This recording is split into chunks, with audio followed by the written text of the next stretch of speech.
Hey, Mike. How's it going, Sean? Pretty good. We got a special guest. So we do. So this is my old friend Spencer. Say hi, Spencer. Hey! We've talked about him on the podcast. I don't know if we talked about him on the... Oh, yeah, we definitely have, because you sent us a whole box of beer that we reviewed every single one of them. Yes, we did. Except for one that we haven't posted. No, well, we did review it. Well, that's it. I'm leaving. Okay. Well, actually, no, we didn't post it because we were shit-faced. We'll show you after. I kind of think I want to post it. Mike's not too happy. We were so drunk. We decided, like, Let's let's just do one more video. That's a good idea. We were drunk as shit. Flip flap zabadang. Awesome. But, so as promised from the last video, if you guys already watched our blind taste test, and then Mike's head-to-head with... Mike and I's head-to-head with Hetty and Pliny, we have Pliny single. We're just going to review that. All three of us have had it before. Yep. And this one's actually had the younger before. I'm a pretty cool guy. What can I say? One day. It's true. One day. I also live like, I don't know, well, it's like 600 miles, but it's not that far from the brewery. It's closer than... Yeah. Yeah. It's closer than us by like a little bit. You can get it in Oregon anyway, yeah. You gotta wait in line, but... All right, should we pop it? Yeah, do it. Do it, man. With our big honkin' bottle popper. Yeah. Professional. It's professional cartoon. All right, so we got to try to save some for the ladies upstairs, or else we're in trouble. If it happens, it happens. There you go, There sir. you go. There you go.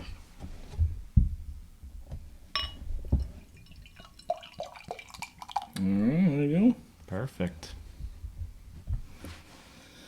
Nice bubble. Mike got a giant bubble in the bottle. Yeah. Looks like something else. I don't even know where to go with that. Anyways, so yeah, golden. Very clear. Oh, the Filtered. lacing's actually sticking. So the last time we did this, we did it in smaller glasses because we didn't have much. It's not a whole lot of carbonation looking like, but maybe. But very filtered though, right? Yeah, so it's clear. I can kind of see my finger. And the lacing is very sticky, huh? Yeah. Want to smell? Smell test? So yeah, I get like definitely candied fruits on this. Yeah, I definitely don't like you get sort of like apricots and stuff like that, big time. For sure. Yeah. That's good. It smells pretty mild. I always remember it being way more sharp. Yeah, That's what I always remember when I first had it. Yeah. And then I but, had it again. I'm like, but we've had so many other strong. So I think, IPAs. once you're like your palate becomes a little more sophisticated, you're like, this is good, but Does everyone remember the first time they had like a Harpoon IPA? And I was like, wow, this is. I remember hating it horrible. because I was like, this tastes like potpourri in my mouth. Yep. Now it just tastes like Sam Adams. Yeah, you're getting citrus, you're getting like a little bit of pine, very floral. A little bit of resin. A little bit, yeah. Not much though. No, it's very mild for a dipper, you know. Yeah, for sure. For one of the first ones to really do what they're doing. Sort of, I think they started the trend, you know. Well, there was dippas before, but this was the first one that wasn't like malt forward, right? Yeah. Like wasn't really malt forward. could we drink it yet? Yes. Yeah, now we're live. All right. Cheers. Hey, this is the best part, huh?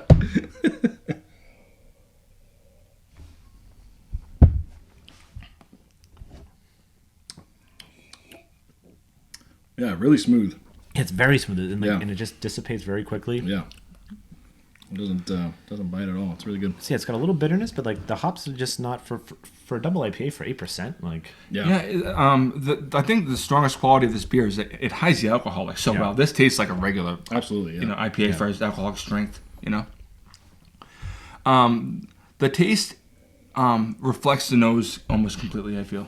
yeah, You know, maybe you don't get as much of the candied like sweetness, a little bit, but yeah, but just you get a little bit of it though. Yeah, for sure.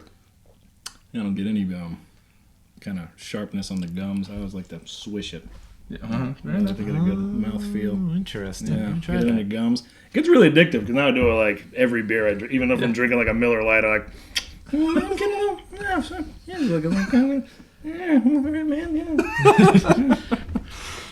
it's good though. Yeah. It's really the only fault of this beer is not the beer's fault itself. It's just like what I've Age. What? Age. No, it's not that. It's just it's what I've come to expect from a double IPA, where they're boozy and big and just completely obnoxious. Well, This is Yeah. This is different, you know. But back then, like this would I can see why this was the end all be all double IPAs. Oh, for sure. Yeah. Yeah.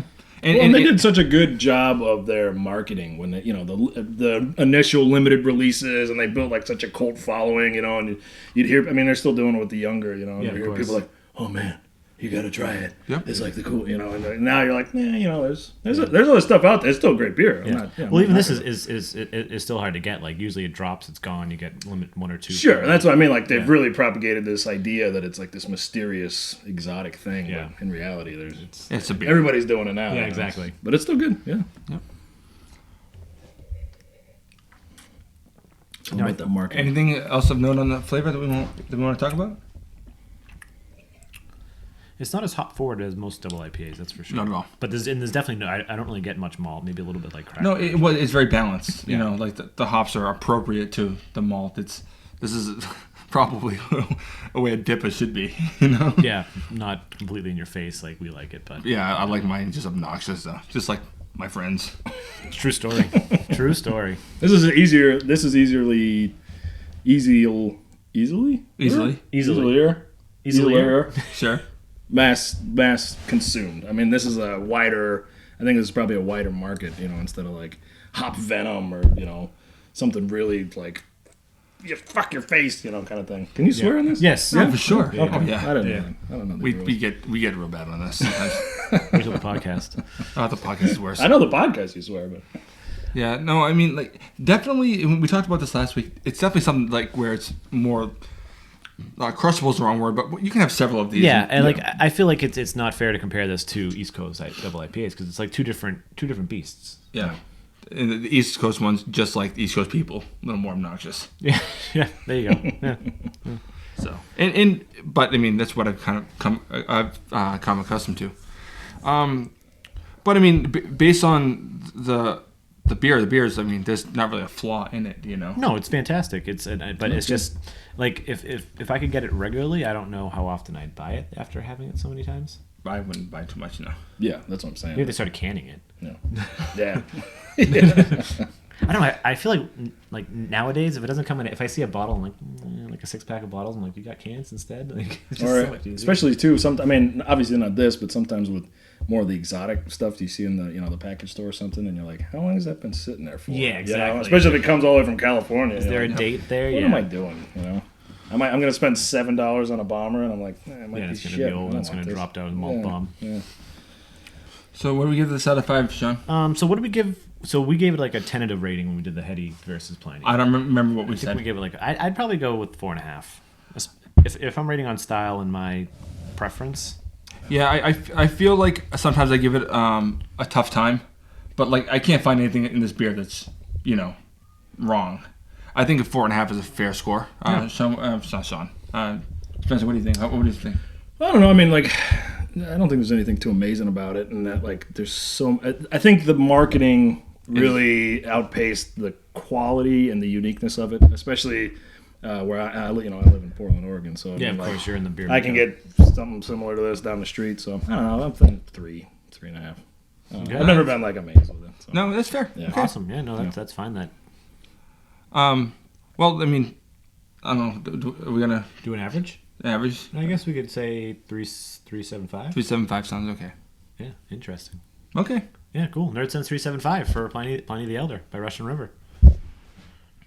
Any final thoughts from either of you? No, it's a well-crafted beer. Yeah.